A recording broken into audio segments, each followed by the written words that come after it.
Hello, I'm Steph from My Driver Classic, and today I'm back with the world's best-selling three-wheeled vehicle. It is, of course, the Reliant Regal. Over 100,000 of these were made and sold. And where are they now? Because you just never see them. Now, this particular car, I'm sure you'll agree with me, has been lovingly restored. It's had a really great sympathetic restoration, but with it, it's gone up to a Regal 21E. What does that mean? And what was it originally? Well, in today's video, we're going to cover all of that, and we're going to talk you through the history of the Regal and explain to you that whilst we all talk about the Robin, really the Regal is the car that we should give a little bit more love to. The Reliant Regal came to market in the early 50s, but by 1969, when this particular car was sold, they'd really worked to move things forward. Now, this on paper is known as the Reliant Regal Mark 7, but most people just refer to it as the Regal. Now, later cars like this, you'll know, have received a bit of a facelift from the earlier Reliants, and I believe that this job was undertaken by the late great Tom Carron.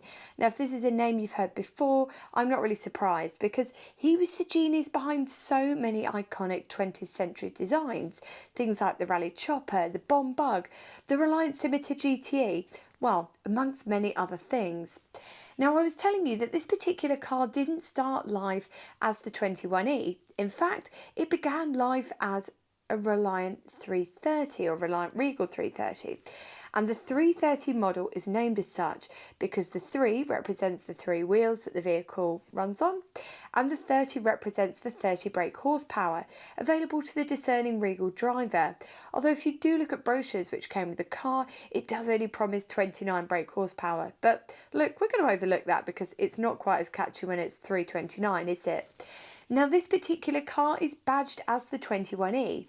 Now, the reason that is it was a special edition introduced for both the saloon and the van in 1967. Now, the owner absolutely loved the 21Es and he said, right, I can't get one, so what I'm going to do is I'm going to make one. And what he did is he's basically put so much love and time and effort into making this particular example an absolute treat. And so he's got everything pretty much down to a T. But if you're wondering what the 21Es or 21 extras actually are, they are as follows. Now, it's going to sound a little bit like I'm reading a list, and well, that's because I am.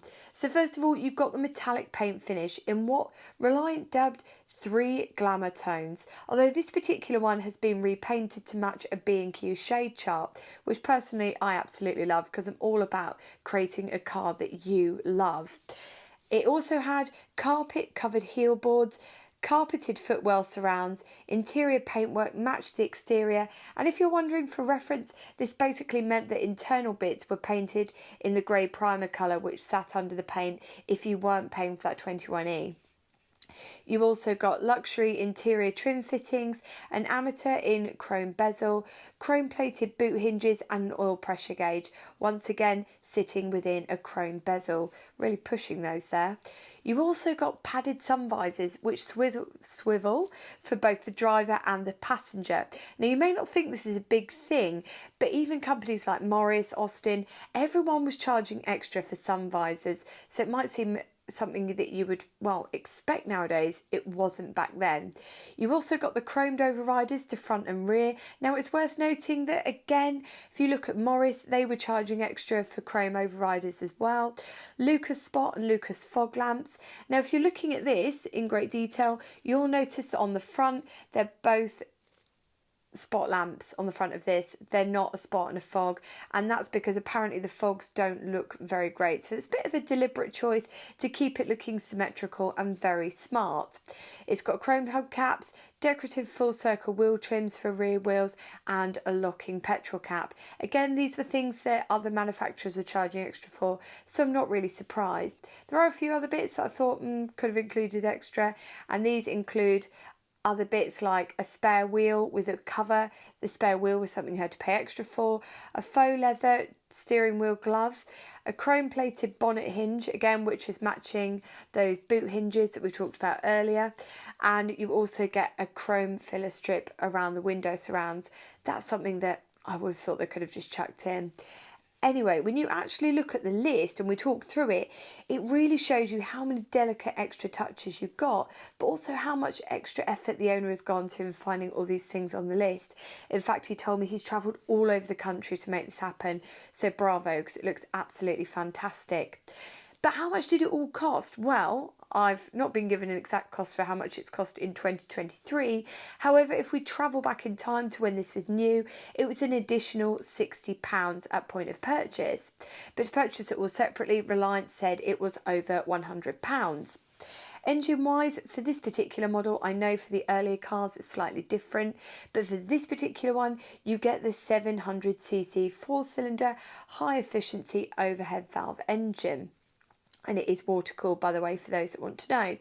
I mentioned the engine being aluminium later on, but to clarify, the car was fitted with a die-cast aluminium head and a die-cast aluminium block with removable wet liners, which, by the way, was a massive selling point, and they mentioned it everywhere. Transmission on these is 4 forward speeds and reverse, with synchro on top, second and third. Brakes are hydraulically operated, internal expanding to all wheels, and the steering is Berman Douglas type. Now, in fact, whilst we talk about the wheels, let's talk about the turning circle too, because it's just over 24 feet, and somebody asked me the other day to put things into metric, so that is just over 7.3 metres, for those of you that don't think in feet and inches like me. For my lovely viewers overseas who have never seen one of these before, because I believe that Reliant only sold into 9 countries, to give you some perspective on size, they're 135 inches long, so that's around 3.43 metres, and 58.5 inches wide, which is around 1.48 metres. And look, I know that a lot of you watching are going to mention Only Fools and Horses and Del Boy's van, but a little fun fact is people always go, oh, you know, he drove the Regal van, but actually the Regal vans were just called the Super Van, and in Only Fools and Horses they used both a Super Van 2 and a Super Van 3 in filming. Now, another really interesting statistic about these Regals is it's probably one of the only cars in the world where the saloon variant is rarer than the van, and this is due massively down to popularity again of Only Fools and Horses. And then when the saloons have come up and they've been a little bit ropey, they've been broken to keep the more valuable vans on the road.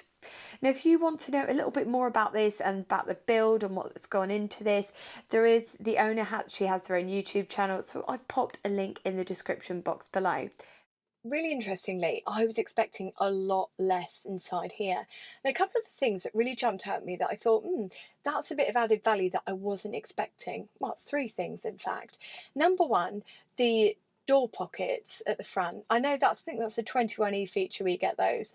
The armrests in the back, and also the fact that the heater came as standard, because when Reliant sold these, they really pushed that they were a great car for somebody on a budget, and they said, you know, going for Reliant is sheer logic. That was the marketing strapline of the early 70s.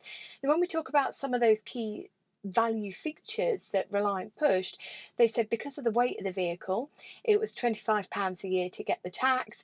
They said that the average lifespan of each tyre, and they said, oh, and don't forget there's only 3, was 40,000 miles per tyre.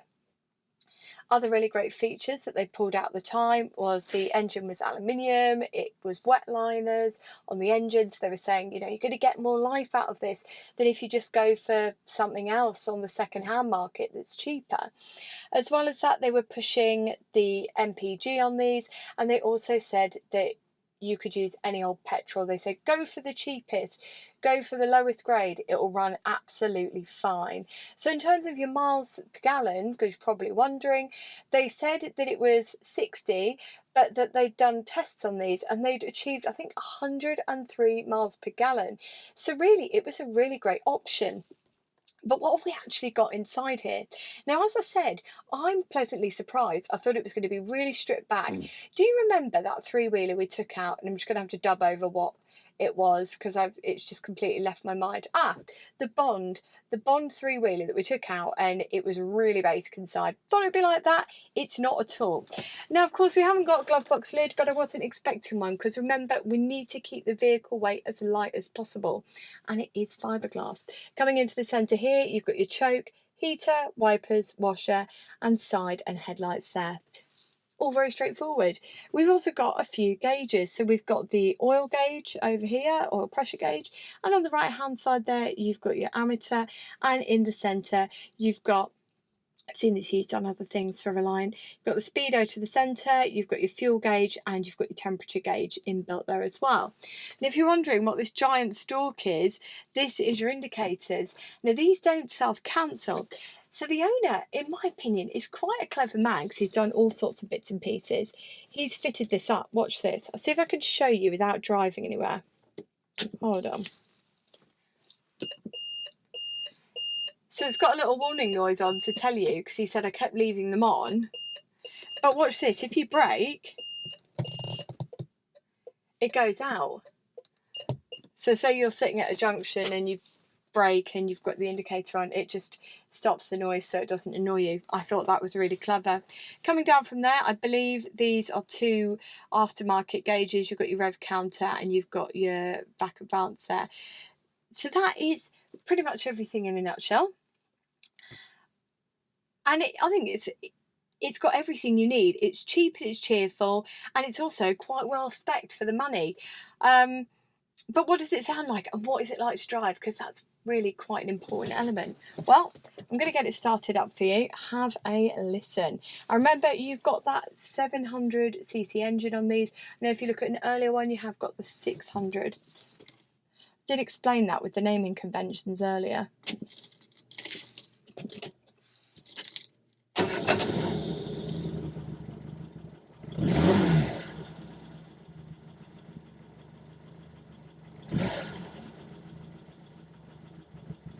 It's loud enough inside here, but hey, I wasn't expecting it to be as quiet as some of the luxury vehicles. I'll let you listen from the outside and then we'll go out on that drive.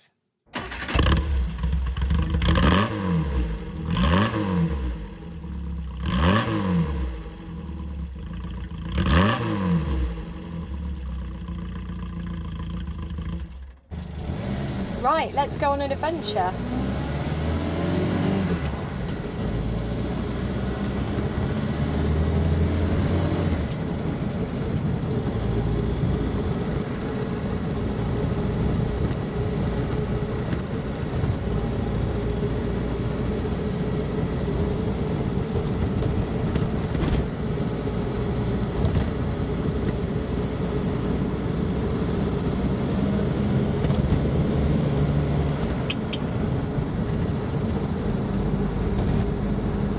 You know what, this Reliant is such a jolly little car. I mean, I wouldn't want to take her on the motorway. I think I'd find that a wee bit frightening.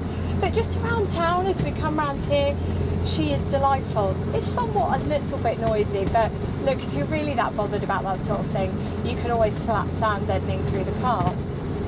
Now, you might be looking at the speedo as we drive and thinking that we are going a little bit below the speed limit. And the reason for that is the speedo is slightly overreading, so we're just taking that into account as we drive along. Do you know, the funniest thing is I recently took out that E-Type and I barely got a second glance. People are like, oh yeah, an E-Type. As I've been driving down the road here, absolutely everybody, of I think every single age group, has given me little smiles. I've had waves off people. I feel like an absolute celebrity in this. It's fantastic. It's really good fun. Now, as we come round, I'm sure you can probably hear that it is incredibly noisy in this cabin, and you hear all sorts of little rattles and stuff as we come along. But you know what? That's part of the charm of this, because it is just a bit of a cheeky chappy motor vehicle. And it must have been for those bikers that were upgrading from a scooter or a bike up into this, it must have been absolutely incredible, because not only are you warm and dry, because remember that heater comes as standard, it's also an incredibly easy little thing to drive. The steering is incredibly light, and it doesn't feel too dissimilar from a four-wheeler, even though you are on three wheels on this one. It doesn't feel too bad. And to say that we're only running on a 700cc engine, it doesn't feel that slow, which is both pleasing and frightening in equal measure. Now, as we cruise along, it is loud. I know that a lot of people are going to comment about that and say that they would find that quite off-putting. But in terms of stuff from the era, it's not actually that bad.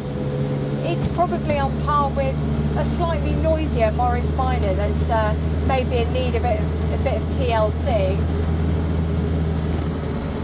The one thing I will say is though, is that you can tell that it's A, being well cared for, and B, being synthetically restored quite well, because as you drive you feel like you're getting a really good feel for what the original driving experience must have felt like.